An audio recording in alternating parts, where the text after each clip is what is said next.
ओम शांति। आज की मुरली है 21 दिसंबर 2024 की। सभी मुख्य पॉइंट के साथ देखेंगे मुरली की हेडिंग।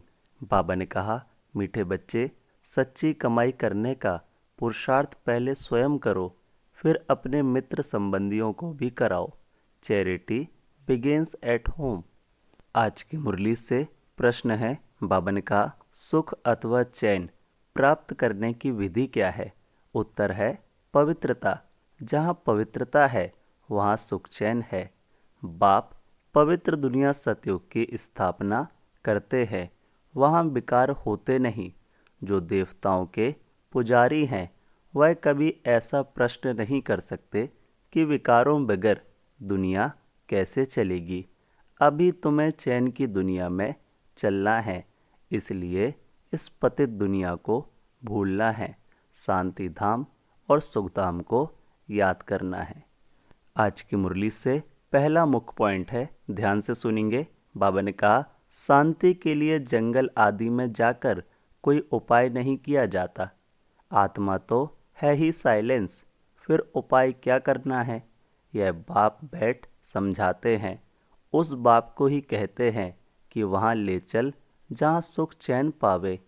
चैन अथवा सुख सभी मनुष्य चाहते हैं, परंतु सुख और शांति के पहले तो चाहिए पवित्रता।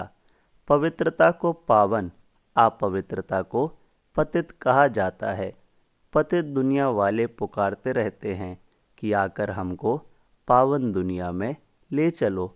वह है ही पतित दुनिया से लिबरेट कर पावन दुनिया में ले चलने वाला। सतयुग में है पवित्रता, कलयुग में है अपवित्रता। वह वाइसलेस वर्ल्ड, यह विशेष वर्ल्ड है। मुरली से दूसरा मुख्य पॉइंट है, इसको समझेंगे। बाप कहते हैं, बच्चे शांति धाम को याद करो और फिर वर्षे को अर्थात सुख धाम को याद करो। पहले पहले तुम शांति धाम में जाते हो तो अपने को शांति धाम ब्रह्मांड का मालिक समझो। चलते फिरते अपने को वहाँ के वासी समझेंगे तो यह दुनिया भूलती जाएगी। सतयुग है सुखधाम, परंतु सभी तो सतयुग में आ नहीं सकते। यह बातें समझेंगे ही वह जो देवताओं के पुजारी हैं। यह है सच्ची कमाई जो सच्चा बाप सिखलाते हैं। बाकी सभी हैं झूठी कमाइयाँ। अविनाशी ज्ञान रत्नों की कमाइयाँ ही सच्ची कमाई कही जाती है। बाकी विनाशी धन दौलत वह है झूठी कमाई। द्वापर से लेकर वह झूठी कमाई करते आए हैं। मुरली से तीसरा मुख्य पॉइंट है, ध्यान से सुनेंगे। सच्ची कमाई सच्चा बाप कराते हैं। भारत सचखंड था, भारत ही अब झूठखंड बना है। और खंडों को सचखंड झूठखंड नहीं कहा जाता है। सचखंड बनाने वाला बादशाह ट्रुथ वह है। सच्चा है एक गॉड फादर, बाकी है झूठे फादर। सतयुग में भी सच्चे फादर मिलते हैं, क्योंकि वहाँ झूठ पाप होता नहीं। यह है ही पाप आत्माओं की दुनिया, वह है पुण्य आत्माओं की दुनिया। तो अब इस सच्ची कमाई के लिए कितना पुरुषार्थ करना चाहिए। जिन्होंने कल्प पहले कमाई की है वही करेंगे। पहले खुद सच्ची कमाई कर, फिर पियर और ससुर घर को यही सच्ची कमाई करानी है। चैरिटी बिगिंस एट होम, अर्थात दान देने का काम घर से ही शुरू करना है। आज की मुरली से चौथा मुख्य पॉइंट है, बाबा ने कहा, सर्वव्यापी के ज्ञान वाले भक्ति कर नहीं सकते। जब सभी भगवान के रूप हैं, फिर भक्ति किसकी करते हैं? तो इसी दुबन से निकालने में मेहनत करनी पड़ती है। सन्यासी लोग चैरिटी बिगिंस एट होम क्या करेंगे? पहले तो वह घरवार का समाचार सुनाते ही नहीं हैं। बोलो, क्यों नहीं सुनाते हो? मालूम तो पढ़ना चाहिए ना। बतलाने में क्या है? फलाने घर के थे, फिर सन्यास धारण किया। तुमसे पूछें तो तुम झट बतला सकते हो। सन्यासियों के फॉलोअर्स तो बहुत हैं। वह फिर अगर बैठ कहें कि भगवान एक है तो सभी उनसे पूछेंगे, तुमको किसने यह ज्ञान सुनाया? कहेंगे बीके ने, तो सारा उनका धंधा ही खलास हो जाए। ऐसे कौन अपनी इज्जत गवाएगा? फिर कोई खाना भी ना दे। इसलिए सन्यासियों के लिए तो बहुत मुश्किल है। पहले तो अपने मित्र संबंधियों आदि को ज्ञान दे, सच्ची कमाई करानी पड़े, जिससे वे 21 जन्म सुख पावे। आज की मुरली से 5वां मुख्य पॉइंट है, इसको समझेंगे। बाप कहते हैं, ब्रह्मा द्वारा मैं सभी वेदों शास्त्रों का सार सुनाता हूँ, इसलिए विष्णु की नाभि कमल से ब्रह्मा दिखाते हैं और फिर हाथ में शास्त्र दे दिए हैं। अब ब्रह्मा तो जरूर यहाँ होगा, सूक्ष्म वतन में तो शास्त्र नहीं होंगे ना। ब्रह्मा यहाँ होना चाहिए।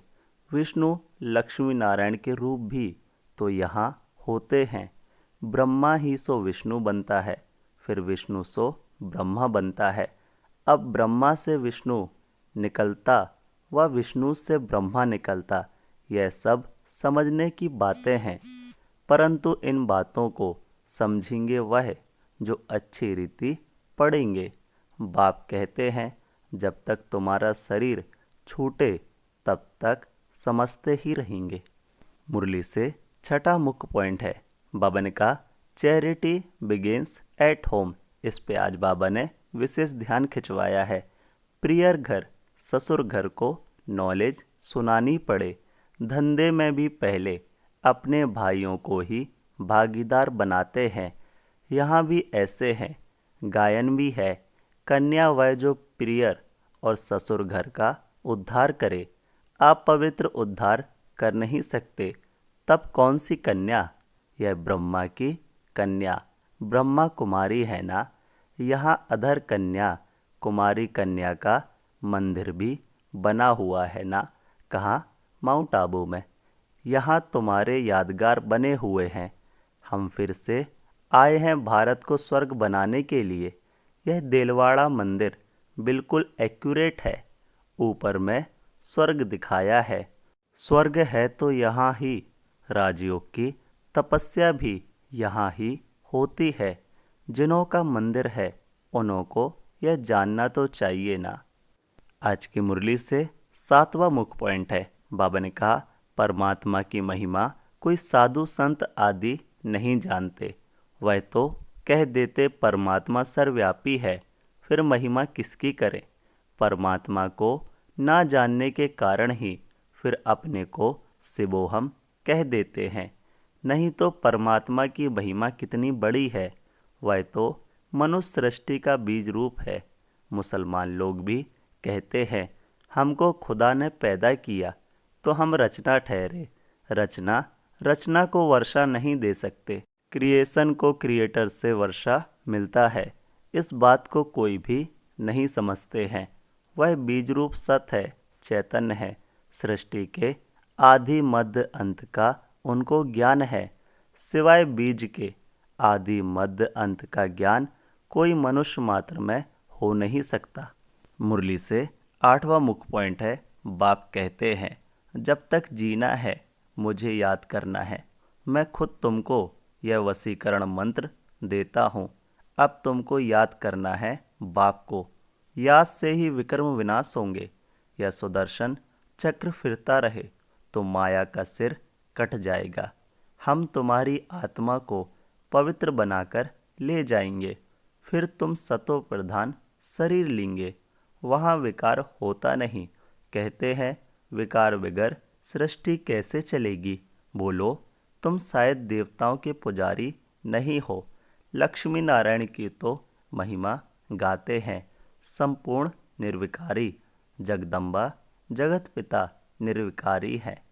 राजयोग की तपस्या कर पतित से पावन स्वर्ग के मालिक बने हैं। तपस्या करते ही हैं पूर्ण आत्मा बनने के लिए। आज की मुरली से धारणा के लिए पहला मुख्य सार, इस पुरानी दुनिया को बुद्धि से भुलाने के लिए चलते फिरते अपने को शांति धाम का वासी समझना है। शांति धाम और सुख धाम को याद कर सच्ची कमाई करनी है। और दूसरों को भी करानी है। दूसरा है राजयोग की तपस्या कर स्वयं को पूर्ण आत्मा बनाना है। माया का सिर काटने के लिए स्वदर्शन चक्र सदा फिरता रहे। आज की मुरली से बाबा का प्यारा वरदान है। बाबा ने कहा, संपन्नता द्वारा सदा संतुष्टता का अनुभव करने वाले संपत्तिवान भव। डिटेल है, स्वराज्य की संपत्ति है ज्ञान, गुण की शक्तियाँ। जो इन सर्व संपत्तियों से संपन्न स्वराज अधिकारी हैं वह सदा संतुष्ट हैं। उनके पास आप प्राप्ति का नाम निशान नहीं, हद के इच्छाओं की अविद्या, इसको कहा जाता है संपत्तिवान। वह सदा दाता होंगे, मंगता नहीं। वे अखंड सुख शांतिमय स्वराज्य के अधिकारी होते हैं।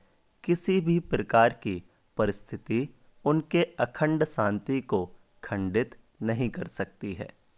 आज की मुरली से स्लोगन है, बाबा ने कहा, ज्ञान नेत्र से तीनों कालों और तीनों लोकों को जानने वाले मास्टर नॉलेजफुल हैं। ओम शांति। मेरा बाबा, प्यारा बाबा, मीठा बाबा। ओम शांति, ओम शांति, ओम शांति।